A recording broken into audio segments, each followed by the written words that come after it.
Alhamdulillahilladzi wa kafa wa nusalli wa nusallim ala sayyidina Muhammadin Mustafa wa ala alihi wa ashabihi ahli sidqi wal wafa. Asyhadu an la ilaha illallah wahdahu la syarika lah wa asyhadu anna sayyidana Muhammadan abduhu wa rasuluh.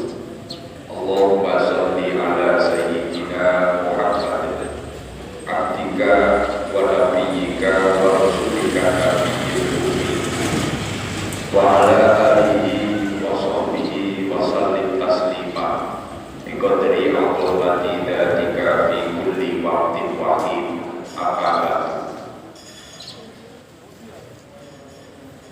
Wa qala ta'ala fil Qur'anil Karim, a'udzu billahi minasy syaithanir rajim. Ya ayyuhalladzina amanu taqullaha wal tanzur nafsum ma qaddamat lighad wattaqullaha innallaha khabirun bima ta'malun. Amma ba'd, ittaqullaha haqqa tuqatih wa la tamutunna illa wa antum muslimun. Hadirin jamaah salat Jumat yang dirahmati Allah Subhanahu wa taala. Pada kesempatan yang baik di hari Jumat ini, marilah kita bersama-sama mengingat Allah yang sudah menjadi kewajiban kita dengan cara meningkatkan masing-masing ketakwaan kita kepada Allah Subhanahu wa taala.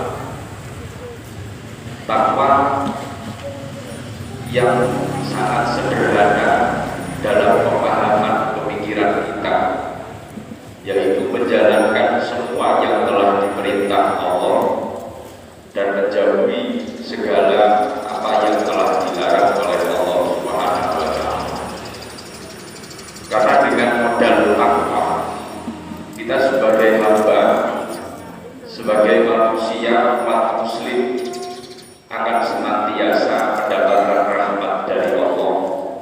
Dengan takwalah kita akan senantiasa mendapatkan ridho dan juga kebahagiaan di dunia dan di akhirat. Hadirin hari Jumat rahimahullah, di dalam Al-Quran surat Al-Hasyr ayat 18 Allah berfirman, a'udzu billahi minasy syaithanir rajim. Ya ayyuhalladzina amanu taqullaha wal tanzur nafsum ma qaddamat lighad wattaqullaha innallaha khabirun bima ta'malun. Sejenak marilah kita berpikir, sejenak marilah kita mengangat-angat ayat Allah, firman Allah di dalam Al-Quran surat Al-Hasyr ayat 18 tersebut, yang artinya, wahai orang-orang yang beriman, bertakwalah kepada Allah, dan hendaklah setiap orang memperhatikan apa yang diperbuat untuk hari esok. Artinya, kita hidup di dunia ini jangan semata kita hanya memandang urusan dunia.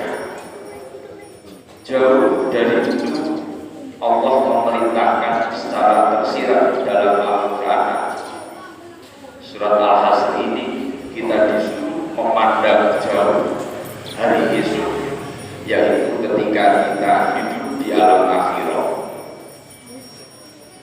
Artinya, jika kita mau sederhanakan lebih lanjut, maka sejatinya hidup ini adalah thariqul ilallah, yaitu jalan menuju Allah Subhanahu wa taala. Ibarat ketika kita mempunyai tujuan perjalanan ke Jakarta berwisata, maka ketika kita nyampe Jakarta dengan tujuan kita, pasti di sana kita akan pulang abad, yaitu bersenang-senang, berbahagia.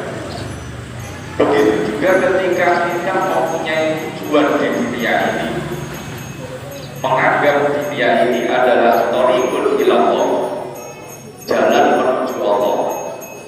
Ketika nanti kita sampai pada kehidupan di akhirat dan diridhoi oleh Allah, bertemu dengan Tuhan kita Allah Subhanahu wa taala, pasti nantinya kita di sana akan juga berbahagia dan juga bersenang-senang.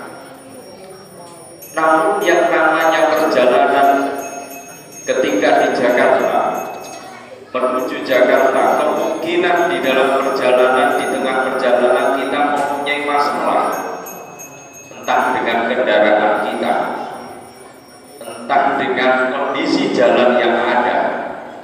Maka itu hal yang sangat wajar untuk tantangan kita menuju Jakarta, tempat tujuan kita. Ibarat kita perjalanan menuju Allah juga gitu. Dalam perjalanan hidup di dunia ini pastilah semua orang memenuhi masalah. Semua orang pasti mendapatkan cobaan atau musibah. Karena tidak ada orang di dunia ini hidup dalam keadaan baik-baik saja.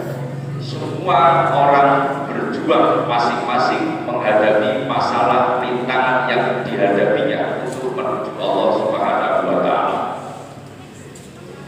Oleh karena itu, dalam berpikir membangun logika yang kita jalankan dalam kehidupan ini, adanya masalah, adanya musibah, mari kita tanamkan sebagai bentuk itulah perhatian Allah untuk kita semua. Kita harus menganggap masalah apapun yang di dunia ini itu adalah bagian cintanya Allah, bagian dari rasa senangnya Allah terhadap kita semua. Jangan berpikir sebaliknya, jangan berpikir yang lainnya. Allah akan memberikan siksa, memberikan kebencian terhadap kita. Tidak. Justru kata Rasulullah Muhammad Sallallahu Alaihi Wasallam dalam sebuah hadisnya yang redaksinya berbunyi, "Man ahabballahu abdan ibtala." Barang siapa yang dicintai oleh Allah seorang hamba, maka Allah pasti akan mengujinya. Ini garis besar yang harus kita pikirkan bersama-sama. Maka dari itu, segala cobaan yang kita dapat, segala ujian yang kita rasakan di dunia ini, itu bagian dari tantangan menuju Allah Subhanahu wa taala, bagian dari cinta Allah kepada kita sebagai hamba-Nya. Hadirin jamaah Jumat yang dirahmati Allah Subhanahu wa taala. Oleh karena itu, kita hidup di dunia ini, sekali-sekali kita harus memandang ibarat kita hidup seperti seorang pedagang. Artinya pedagang itu bekerja, orientasinya adalah mencari keuntungan. Begitu juga dengan hidup kita. Maka hidup kita di dunia ini, mari kita mencari keuntungan. Keuntungan yang ada di dunia, yang menjadi musabab, yang menjadi sebab nanti kita akan bahagia di akhirat.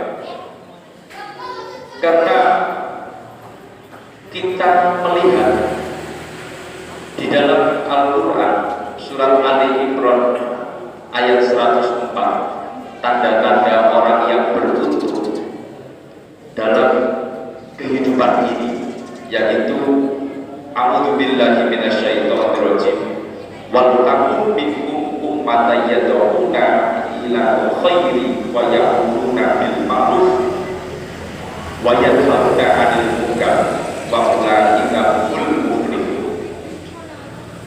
Dan hendaklah di antara kamu segolongan umat yang menyeru kepada kebajikan, menyuruh kepada amal ma'ruf nahi munkar, artinya melakukan kebaikan, mencegah perkara yang dilarang. Mereka lah orang-orang yang beruntung. Kita pahami bersama ayat Ali Imran, surat Ali Imran ayat 104 ini, bahwasanya orang yang beruntung di dunia ini adalah orang yang selalu tidak ada bosan-bosannya melakukan kebajikan dan mengajak kebaikan, serta menjauhi larangan dari Allah Subhanahu wa Ta'ala. Jika kita mau sederhanakan lebih singkat lagi, maka dengan sangat simpel kehidupan ini secara teoritis, apapun yang kita lakukan maka harus kita iringi dengan niat ibadah kepada Allah Subhanahu wa Ta'ala. Ketika kita bekerja di kantor, di pabrik, di sawah, di pasar, dimanapun kita berada, aktivitas itu kita niati ibadah kebaikan itu menjadi kebaikan yang diridhoi oleh Allah Subhanahu wa Ta'ala. Hadirin rahimahullah, kata Imam Al-Ghazali, kebahagiaan yang sesungguhnya itu bukanlah seorang hamba ketika masuk surga, namun kebahagiaan sesungguhnya adalah seorang hamba ketika diridhoi oleh Allah masuk surga dan ketemu liqa'i rabbih, ketemu dengan Tuhannya yaitu Allah Subhanahu wa Ta'ala. Karena secara akal orang kita semua hidup di dunia ini diberi nikmat yang tidak terbatas oleh Tuhan kita Allah Subhanahu wa Ta'ala. Masa kita tidak mau bertemu dengan Allah Subhanahu wa Ta'ala? Sehingga orientasi kita adalah hidup di dunia sekali lagi thoriqun ilallah, jalan menuju Allah, tidak hanya sekedar memikirkan urusan-urusan dunia saja. Yang kedua, sekali-sekali kita juga harus menganalogikan kehidupan kita itu seperti petani, yang mana petani itu mempunyai pekerjaan menanam dan mengharapkan tanamannya suatu saat bisa panen dengan baik. Begitu juga dengan kita.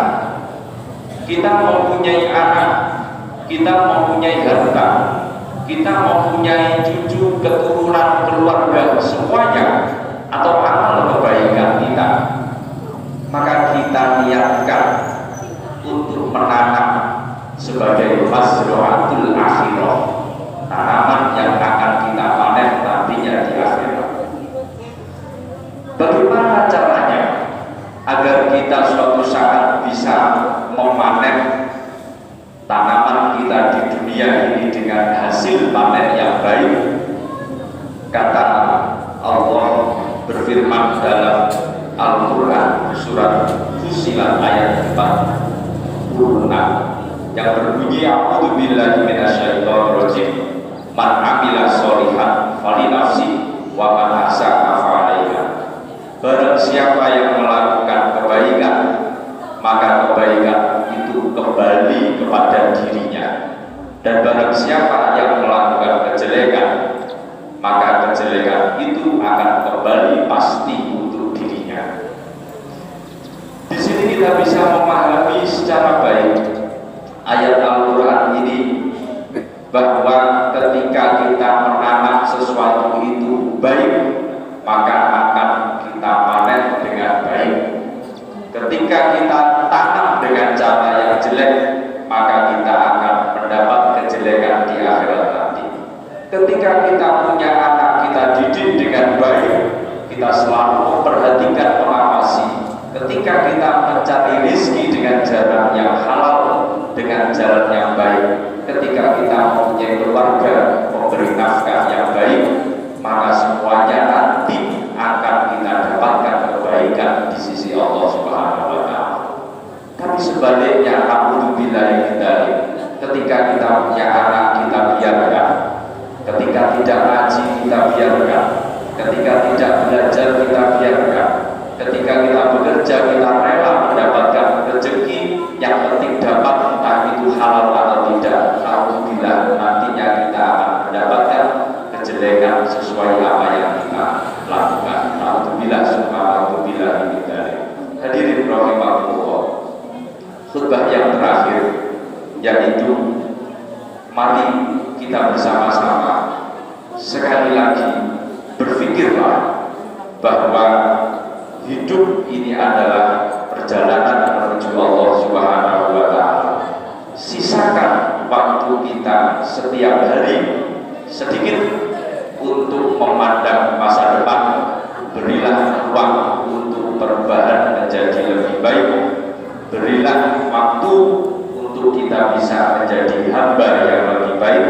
Dan percayalah, suatu saat keindahan, kebahagiaan akan segera terjadi jika Sang Ilahi selalu menghendaki. Demikian khutbah yang singkat ini. Semoga kita semua selalu dalam perlindungan Allah Subhanahu wa Ta'ala, diberi keselamatan, keluarga kita menjadi keluarga yang barokah, semua yang kita lakukan diridhoi oleh Allah Subhanahu wa Ta'ala. Amin ya rabbal alamin. A'udzu billahi minasyaitonir rajim. Bismillahirrahmanirrahim. Inna a'tainakal kautsar fasholli li rabbika wanhar. Inna syani'aka huwal abtar. Barakallahu li wa lakum fil Qur'anil azim wa nafa'ani wa iyyakum bima fihi minal ayati wa dzikril hakim.